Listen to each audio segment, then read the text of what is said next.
Tumayo na po ang lahat.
Mga kapatid, tayo natitipon sa ngalan ng Ama, ng Anak, at ng Espiritu Santo. Amen. Sumainyo ang Panginoon. At sumayo rin. Mga kapatid, aminin natin ang ating mga kasalanan upang tayo maging marapat gumanap sa banal na pagdiriwang. Inaamin ko Sa makapangyarihan Diyos at sa inyo mga kapatid, naluba ako nagkasala sa isip, sa salita, sa gawa, at sa aking pagkukulang. Kaya isinasamo ko sa Mahal na Birheng Maria, sa lahat ng mga anghel at mga banal, at sa inyo mga kapatid na ako'y ipanalangin sa Panginoong ating Diyos. Kaawaan tayo na makapangyarihang Diyos, patawarin tayo sa ating mga kasalanan, at patnubayan tayo sa buhay na walang hanggan. Amen.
Manalangin tayo. Ama naming makapangyarihan, nilob mong akuin ng iyong anak ang krus at kamatayan upang ang sangkatauhay matubos at mabuhay. Ang pag-ako namin sa krus at kamatayan dito sa lupa ayon sa diwa ng pagsunod sa iyong loob na ginananap ng iyong anak ay mapangindapat nawang aming kamtin ang lubos na katabusan at pagkabuhay sa iyong piling sa pamamagitan ni Jesucristo kasama ng Espiritu Santo magpa sa walang hanggan. Amen. Magsipo muna lahat.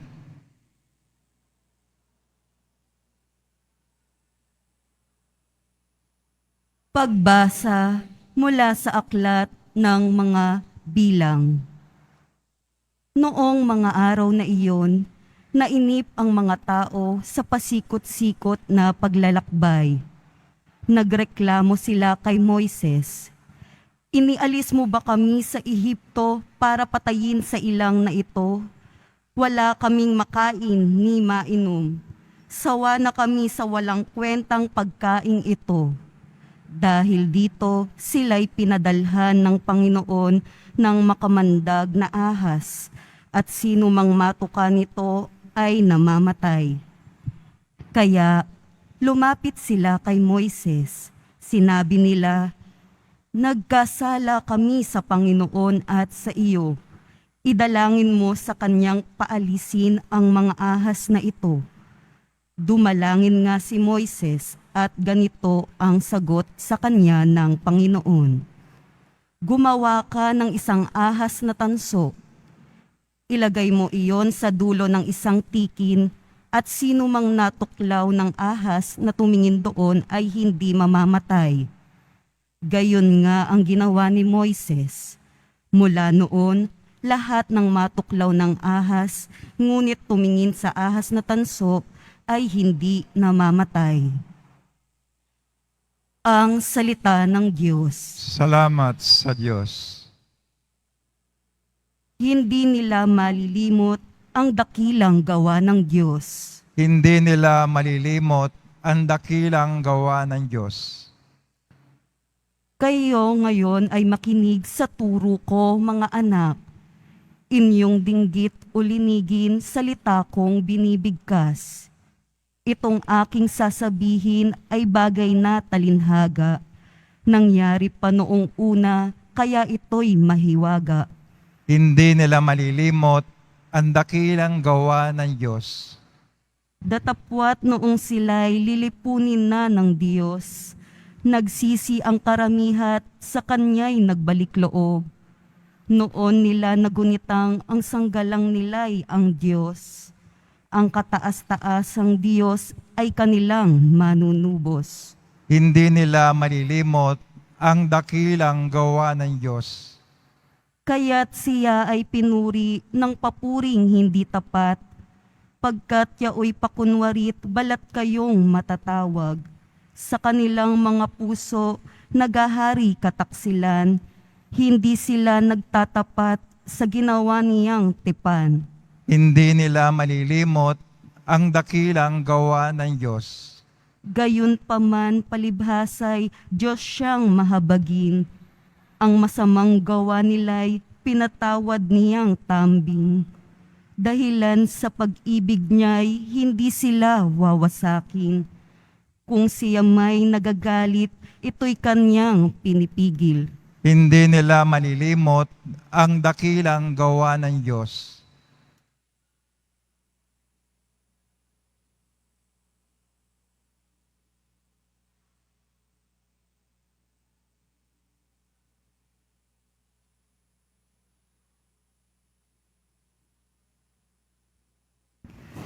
Pagbasa mula sa sulat ni Apostol San Pablo sa mga taga-Filipos. Si Kristo Jesus, bagamat siya'y Diyos, ay hindi nagpilit na manatiling kapantay ng Diyos. Bagkus, hinubad niya ang lahat ng katangian ng pagka-Diyos, nagkatawang tao, at namuhay na isang alipin. Nang maging tao, siya'y nagpakababa at naging masunurin hanggang kamatayan. Oo, hanggang kamatayan sa krus. Kaya naman, siya'y itinampok ng Diyos at binigyan ng pangalang higit sa lahat ng pangalan. Ano pat ang lahat ng nilalang na nasa langit, nasa lupa, nasa ilalim ng lupa, ay maninikluhod at sasamba sa Kanya.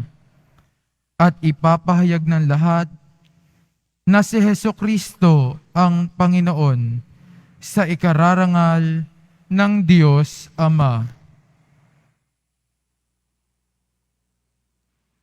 Ang salita ng Diyos. Salamat sa Diyos. Tumayo na po ang lahat.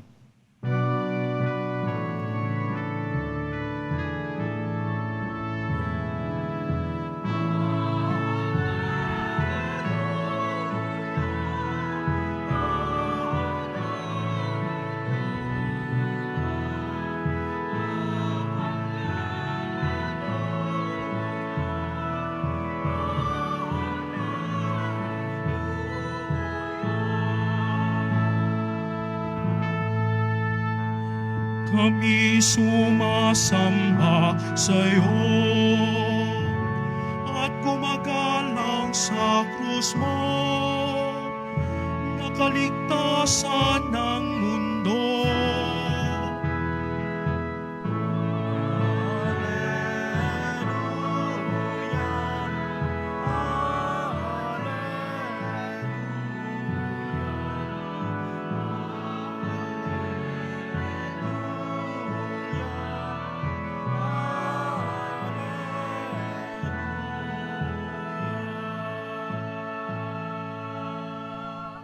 Sumainyo ang Panginoon. At sumayo rin. Ang mabuting balita ng Panginoon ayon kay San Juan. Papuri sa iyo, Panginoon. Noong panahong iyon, sinabi ni Jesus kay Nicodemo, walang umakyat sa langit, kundi ang bumaba mula sa langit, ang anak ng tao. At kung paanong itinaas ni Moises ang ahas doon sa ilang, gayon din naman kailangan itaas ang anak ng tao upang ang sinumang sumasampalataya sa Kanya ay magkaroon ng buhay na walang hanggan. Gayon na lamang ang pag-ibig ng Diyos sa sanlibutan. Kaya ibinigay niya ang Kanyang bugtong na anak upang ang sumasampalataya sa Kanya ay hindi mapahamak, kundi magkaroon ng buhay na walang hanggan. Sapagkat sinugo ng Diyos ang Kanyang anak, hindi upang hatulang maparusahan ang sanlibutan, kundi upang iligtas ito sa pamamagitan niya. Mga kapatid, ang mabuting balita ng Panginoon. Pinupuri ka namin, Panginoong Hesukristo. Magsiyo po muna lahat. Viva Poong Jesus Nazareno! Viva! Viva Poong Jesus Nazareno! Viva Poong Jesus Nazareno! Palakpakan po natin ang Poong Jesus Nazareno. Pero tatandaan po natin, ang tunay na deboto, iniibig makita si Jesus. Amen? Ang tunay na deboto, iniibig makita si Jesus. Kung tutuusin nga po, tayo po ay napakapalad. Tayo po ay pinagpala sapagkat binigyan po tayo ng pagkakataon at kakayanan ng Diyos Ama upang makita ang Kanyang anak na si Jesus. Pero Father, ano pong gagawin natin? Di ba nga po sa talata ng John 12:21 na ating pong tema ngayon, gusto nating, iniibig naming makita si Jesus. Una po, ibig. Di ba po yung ibig gusto, bukal sa ating kalooban, voluntaryo, wala pong sapilitan. Kaya po tayo nandito kasi iniibig po natin. Amen? Bukal po sa ating kalooban. Napakahalaga po nun. Dahil kapag yun ang ating ginugusto, sabi nga pag gusto, merong paraan. Kaya kahit umaambon o uulanin man, walang makakapigil sa atin makita si Jesus. Ikalawang punto po, namin. Hindi po akin lang, di ba? Gusto kong makita si Jesus. Gusto naming makita si Jesus. Ang buhay pananampalataya po natin, hindi po makasarili.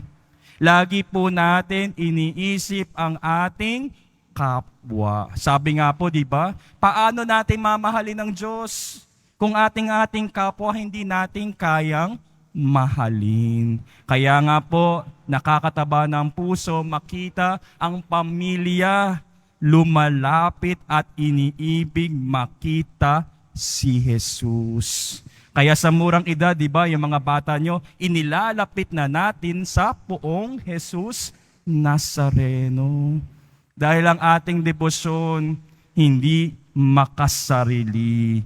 Ibinabahagi po natin ang mga grasya at kasiyahang natatanggap natin mula sa poong Jesus Nazareno. Iniibig namin. Ikatlo po, makita. Tayo pa naman po bilang human as we are, tayo po to see is to believe. Kaya nga gusto natin nakikita. Kaya nga po ang Diyos nagkatawang tao pa. Nang sa gayon tayo ay tunay na maniwala sa Kanya. Pero ang tanong, yung paningin ba natin nakafocus sa Diyos? O kung saan-saan po tayo nakatingin? Ngayon ba saan tayo nakatingin? Hopefully po, ang focus po natin ng ating pagtingin ay walang iba kundi kay Jesus. Amen? Ang ating atensyon, ang ating focus ay na kay Jesus. Kaya nga po mahirap kapag hindi na po tayo nakafocus kay Jesus, anong mangyayari? Magkakalabuan. Hindi tayo makakakita ng diretsyo. Kung kaya nga po, sa ating pananampalataya, binibigyan tayo ng kakayan makita ang mga bagay sa ating paningin tulad ng pagtingin ni Jesus. Nang sa gayon lahat ng ating makikita ay maiintindihan natin ang kahulugan nito sa ating buhay. Ano pong tema natin ngayon? Ibig naming makita si Jesus. Pero Father, anong gagawin namin pag nakita namin si Jesus? Ano po ba dapat natin gawin kapag nakita natin si Jesus? Meron po nakapagkwento sa akin, bata pa po ako, meron daw pong isang binatilyo, nakita niya si Jesus at sabi niya kay Jesus, Jesus, gusto kong sumunod sa iyo.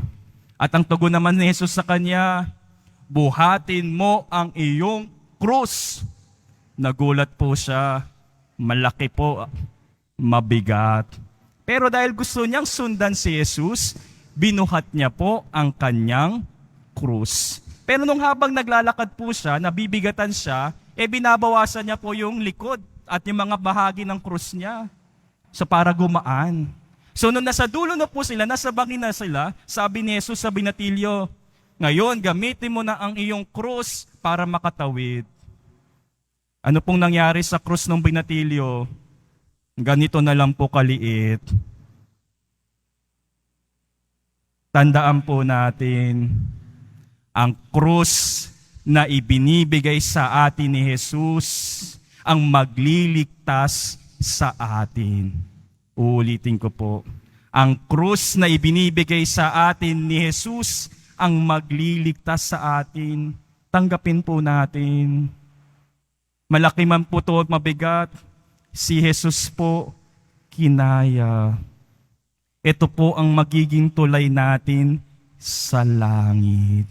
Sabi nga po natin sa ebanghelyo natin ngayong araw, bibigyan tayo ng buhay na walang hanggan. Sa pagpapatuloy po natin ng banal na Eucharistia, nawa po'y tunay nating ibigin, makita si Jesus. Idulog natin sa Panginoon ang ating mga panalangin sa Eucharistiyang ito, mga panalangin ng pasasalamat sa mga biyaya at milagrong ipinagkaloob niya sa atin, sa mga kagalingan at sa pagsagot sa mga hiling natin. Hihigdasal din natin sa Panginoon na bigyan tayo ng kalakasan para maharap ang mga pagsubok na ating pinagdadaanan. Nakikinig po siya. Gusto rin niya tayong makita at makapiling. Tanggapin po natin siya sa banal na Eucharistia at matatanggap natin ang buhay na walang hanggan. Viva Poong Jesus Nazareno! Palakpakan po natin ang Poong Jesus Nazareno. Tumayo na po ang lahat.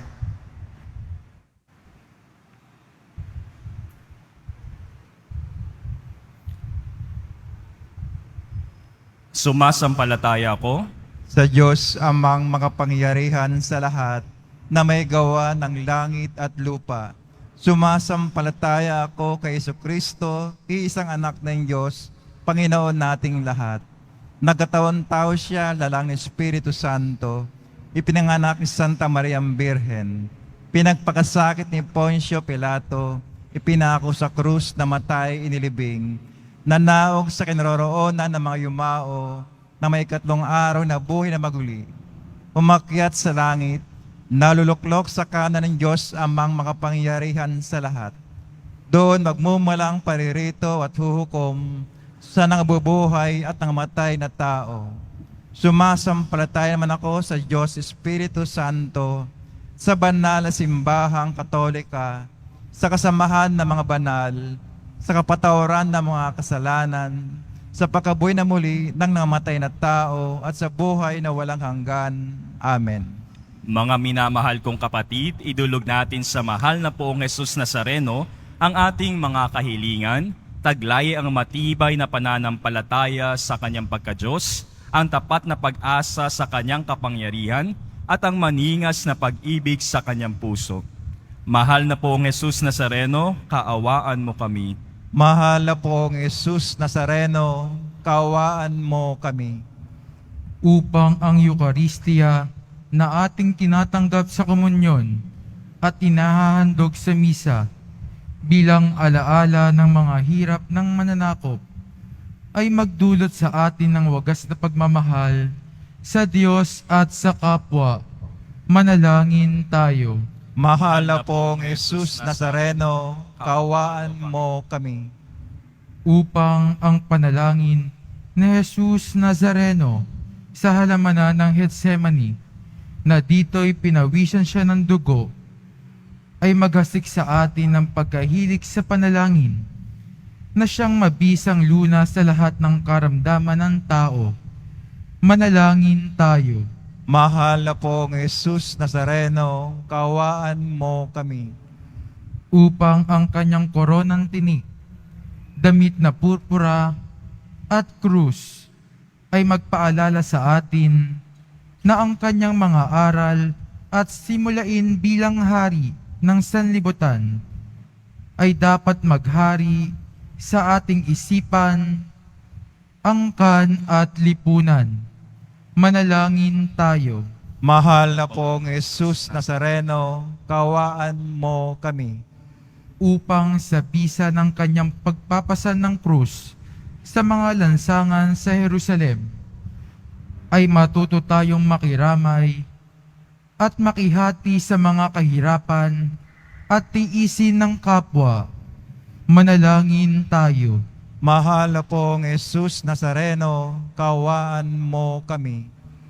Upang tulungan tayo ng mahal na Birhen, ina ng hapis, na maging tunay na larawan ng kanyang anak sa isip, wika at gawa, nang sa gayon ay makamit ang ating kahilingan sa Poong Jesus Nazareno. Manalangin tayo.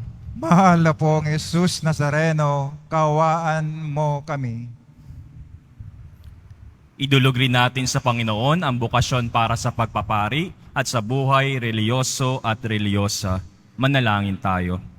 Mahal na pong Jesus Nazareno, kaawaan mo kami. Sa katahimikan ng ating mga puso, idulog natin sa Panginoon ang ating mga kahilingan.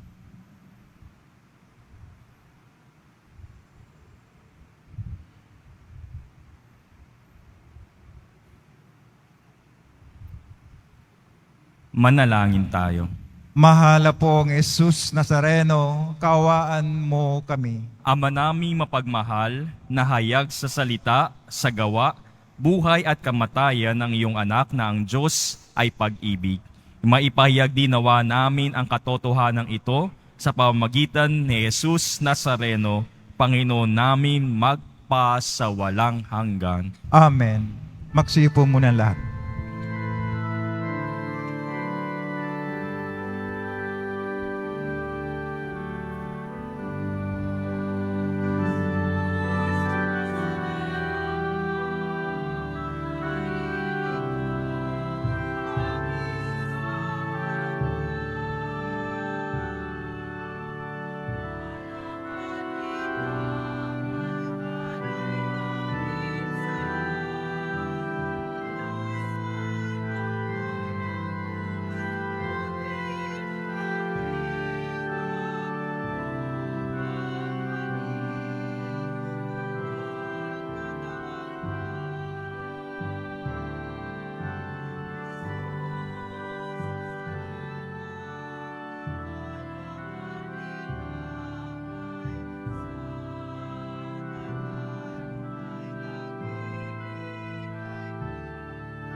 Tumayo na po ang lahat.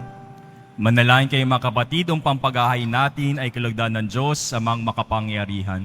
Tanggapin nawa ng Panginoon itong paghahain sa iyong mga kamay, sa kapurihan niya at karangalan, sa ating kapakinabangan at sa buong sambayan niyang banal. Ama naming lumikha, sa kapagpapatawad ng mga kasalanan, maganap nawa ang paghahaing ito na sa dambana ng krus ay siyang pumawi sa kasalanan ng buong mundo sa pamamagitan ni Jesucristo kasama ng Espiritu Santo magpa sa walang hanggan. Amen. Sumainyo ang Panginoon. At sumayo rin. Itaas sa Diyos ang inyong puso at diwa. Tinaas na namin sa Panginoon. Pasalamatan natin ang Panginoong ating Diyos. Marapat na siya ay pasalamatan. Ama naming makapangyarihan, tunay ngang marapat na ikaw ay aming pasalamatan. Iyong ipinasyang sa kahoy na krus, ang sangkatauhay tubusin ni Jesus. Sa punong kahoy nagkapuwang ang kamatayan, sa kahoy na krus itinanghal ang pagkabuhay, sa punong kahoy na naig ang sumuway sa iyo, sa kahoy na krus siya'y nadaig na masunuring anak mo. Kaya kaisa ng mga anghel na nagsisiawit ng papuri sa iyo, nang walang humpay sa kalangitan, kami nagbubunyi sa iyong kadakilaan.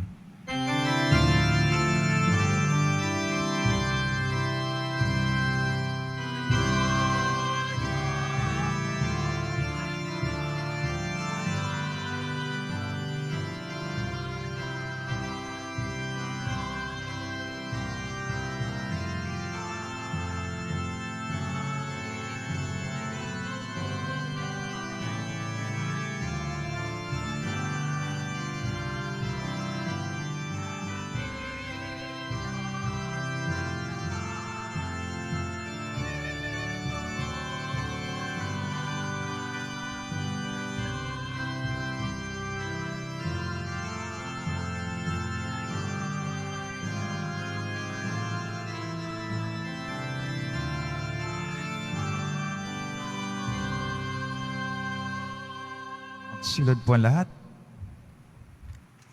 Ama naming banal, ikaw ang bukal ng tanang kabanalan. Kaya't sa pamagitan ng iyong Espiritu, gawin mong banal ang kaloob na ito upang para sa amin maging katawan at dugo na aming Panginoong Hesukristo. Bago niya pinagtiisang kusang loob na maging handog, hinawakan niya ang tinapay, pinasalamatan kanya, pinaghati-hati niya yon, iniabot sa kanyang mga alagad at sinabi, "Tanggapin ninyong lahat ito at kanin. Ito ang aking katawan na ihahandog para sa inyo."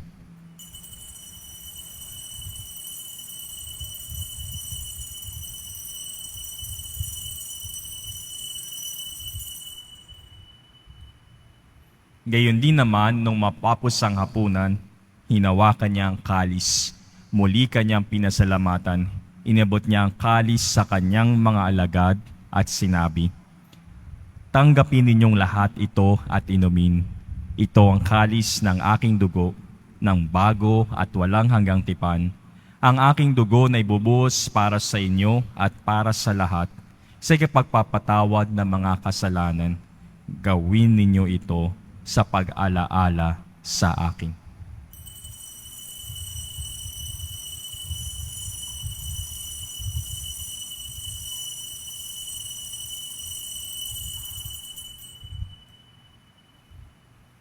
Tumayo na po ang lahat. Ipagbunyi natin ang misteryo ng pananampalataya.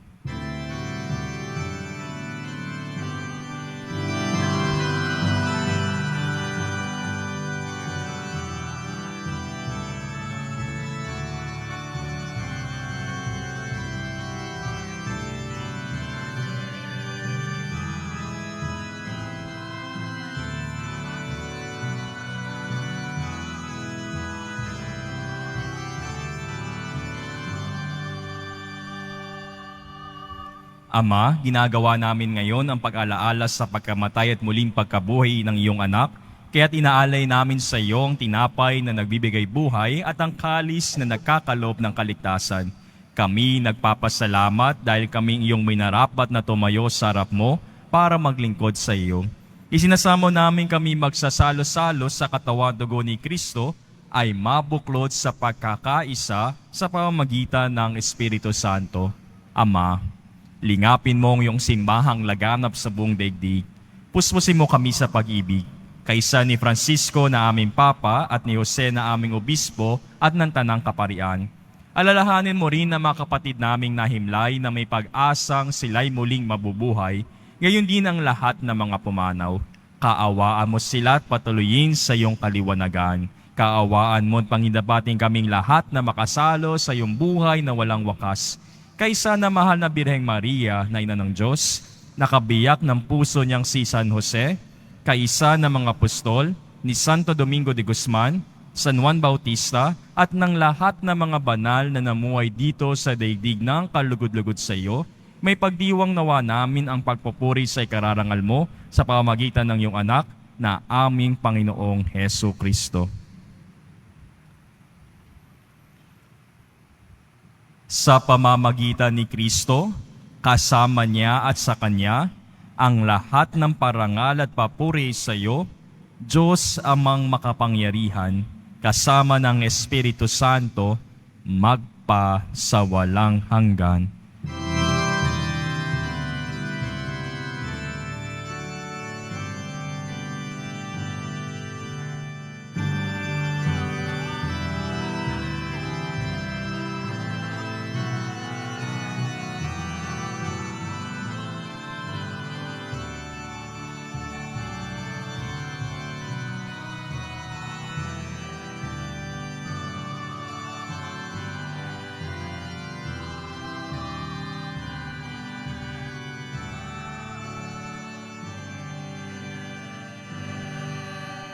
Sa tagubilin ng mga nakagagaling na utos at turo ni Jesus, na Panginoon natin ng Diyos, ipahayag natin ng lakas loob.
Hinihiling namin kami adya sa lahat na masama, pagkalooban ng kapayapaan na araw-araw, iligtas sa kasalanan at ilayo sa lahat ng kapamakan, samantalang aming pinanabikan ang dakilang araw na pagpapahayag ng tagapagligtas naming si Jesucristo.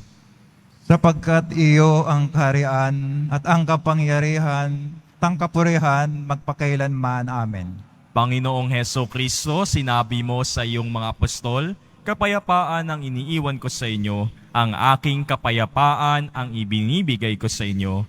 Tungayan mo ang aming pananampalataya at huwag ang aming pagkakasala. Pagkalooban mo kami ng kapayapaan at pagkakaisa ayon sa iyong kalooban, kasama ng Espiritu Santo, magpa sa walang hanggan. Amen. Ang kapayapaan ng Panginoon ay laging sumainyo. At sumayo rin. Magbigayan kayo ng kapayapaan sa isa't isa.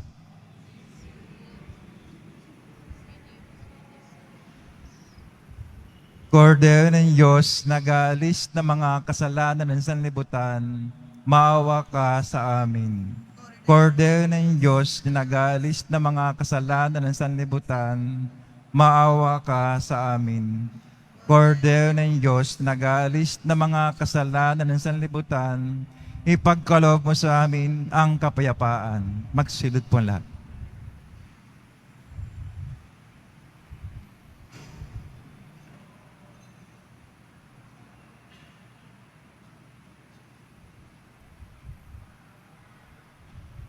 Ito ang kordero ng Diyos.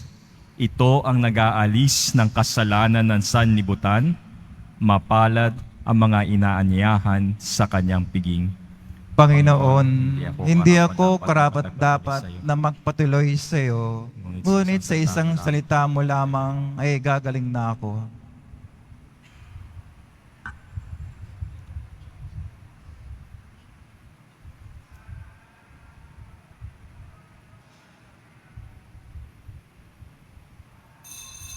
Para sa lahat ng tatanggap ng banal na komunyon, sasagot po tayo ng amen pagkasabi ng pari o ng lay minister ng katawan ni Kristo at isubo agad sa bibig bago umalis sa harapan ng pari o lay minister. Sumunod po tayo. Maraming salamat po.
Pagkatapos ng misa, ang pagwiwisik ng banal na tubig ay gagawin sa labas ng ating simbahan.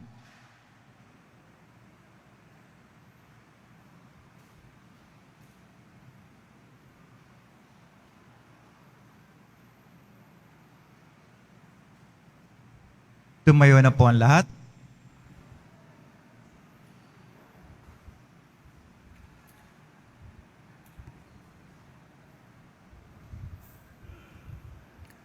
Manalangin tayo. Panginoong Hesukristo, kami nagsalo-salo sa banal na pakikinabang ay nakikiusap sa iyo na ang mga nasagip ng kahoy na krus na nagbibigay buhay ay ang iyong ihatid sa pagkabuhay sa kaluwalhatian sapagkat ikaw ang Panginoon magpa sa walang hanggan. Amen. Maraming salamat po sa pakikisa sa ating banal na misa. Nawa ang Poong Jesus Nazareno ay dinggin ang ating panalangin at patuloy tayong magpasalamat sa mga biyayang ipinagkakaloob niya sa Kanya. Viva Poong Jesus Nazareno! Viva! Palakpakan po natin ng Diyos. Sumainyo ang Panginoon. At sumayo rin. Mahal na pong Jesus Nazareno, inihag mo sa pamamagitan ng krus ang walang maliw na pag-ibig ng Diyos sa sangkatauhan. Pakinggan mo ang kahilingan ng iyong angkan na nagsusumamo sa iyo. Makamtan nawa nila ang iyong katugunan at tanggapin ang kasagutan na may utang na loob na tinatanaw. Sa pamamagitan ng bendisyon na ito, naaway maalala nila ang mga pangako nila noon sa binyag na ikaw ang kanilang iibigin at paglilingkuran bilang Panginoon magpa sa walang hanggan. Amen. At pagpalain kayo ng makapangyarihang Diyos, Ama, Anak at Espiritu Santo. Amen. Humayo kayong taglay ang kapayapaan ng Poong Jesus Nazareno. Salamat sa Diyos.